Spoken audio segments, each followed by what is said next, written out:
a Discovery. In today's video, I wait 30 minutes to get loaded. So here she is. By another broken Discovery Sport. Loaded. And take a look at shapes. That will have been square. Hi guys, welcome back to Dale's Dose.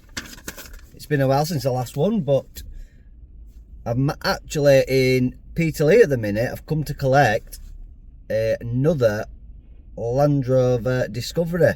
I didn't really do a follow-up on the last one we had in. Again, it were a 2.2D knocking. You know, there's a lot to do with the Ingenium engines, but we get a lot also of the 2.2Ds now.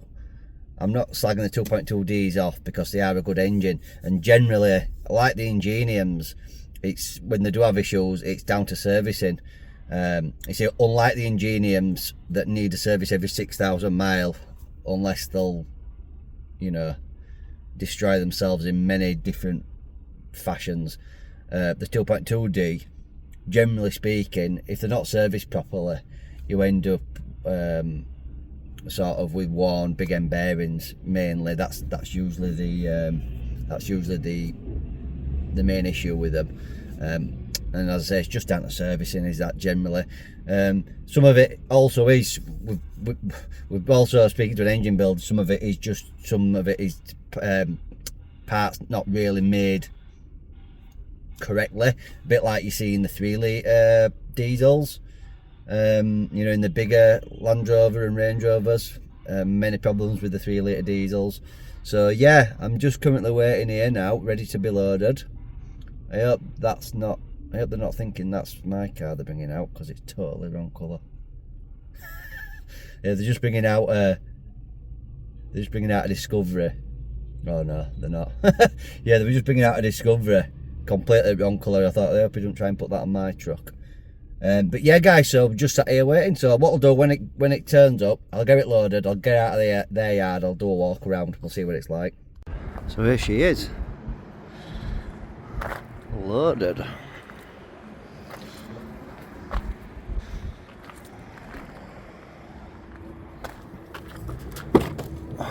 Can't get in, guys. So this one actually is. Ooh, aye. It's actually an HSE, this one. It's got both keys with it. Oh my god, what the hell is on that?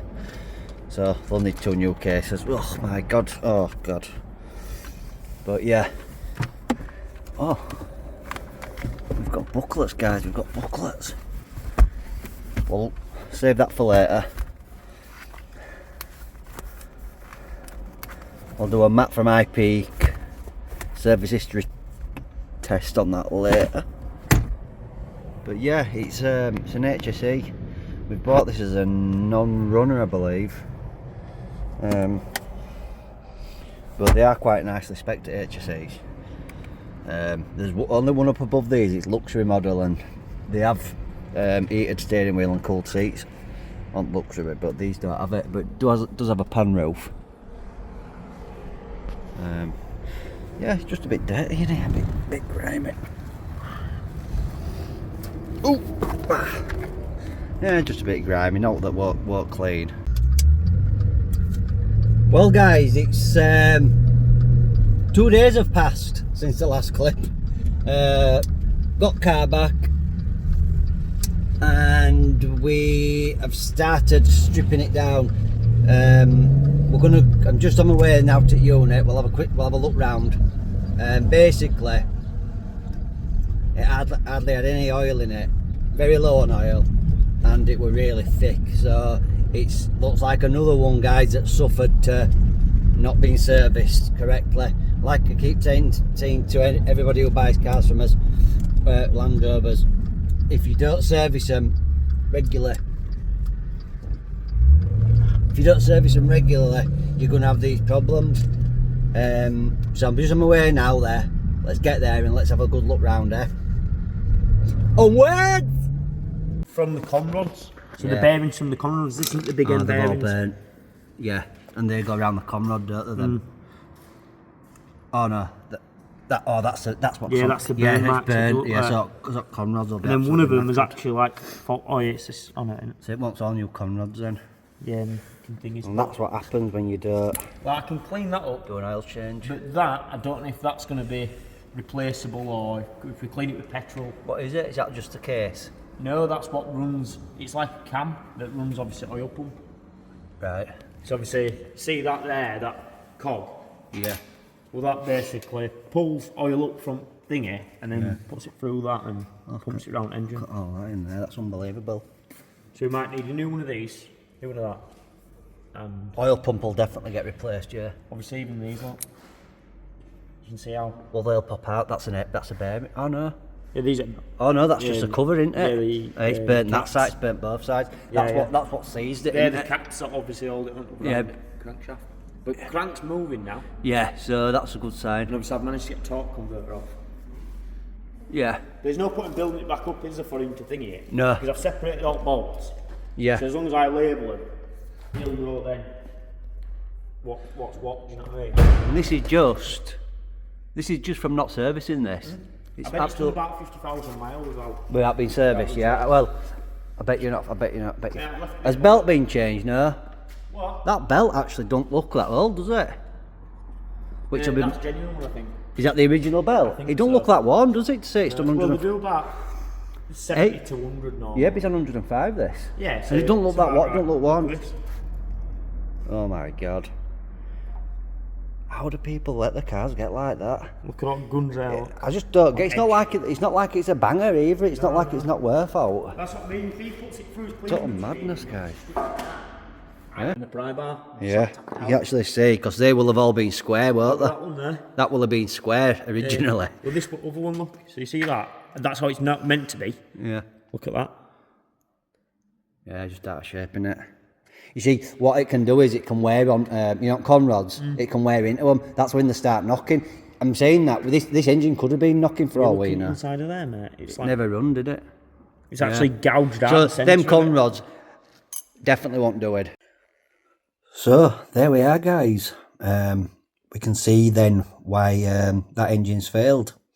And just to remind you, that's the 2.2D, which is a really good engine. It's a very reliable engine, but still, I mean, you saw the condition of the oil. That's typically what an Ingenium engine looks like after, say, 20,000 miles of no service. That's because of the DPF blocking on them. But on the 2.2s, that isn't an issue as such, really. The thickening of the oil there is purely down to just not being serviced. It looks like that engine hasn't been serviced in a good 50 or 60,000 miles, to be honest, for the oil to get that bad. It's shocking.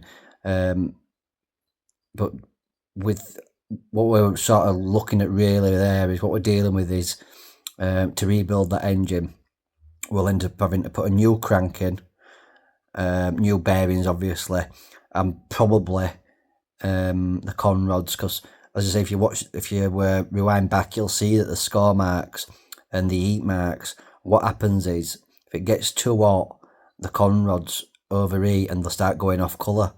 We've not stripped the conrods out to look at them yet, but there's probably very likely that the conrods are sort of overheated, and it can start causing problems if you don't swap them. So I think whilst we're doing it, we'll end up swapping the conrods as well. But yeah, if you're interested in following what happens with this vehicle, subscribe. As I say, we do plenty of, mainly all the stuff we do generally now is Jaguar and Land Rover stuff. But it's interesting to see some of the conditions of vehicles you get that they get into just by not being serviced. It's absolutely, it's criminal really. But yeah, anyway guys, if you like this kind of stuff, consider subscribing, and I'll catch you on the next one. Cheers.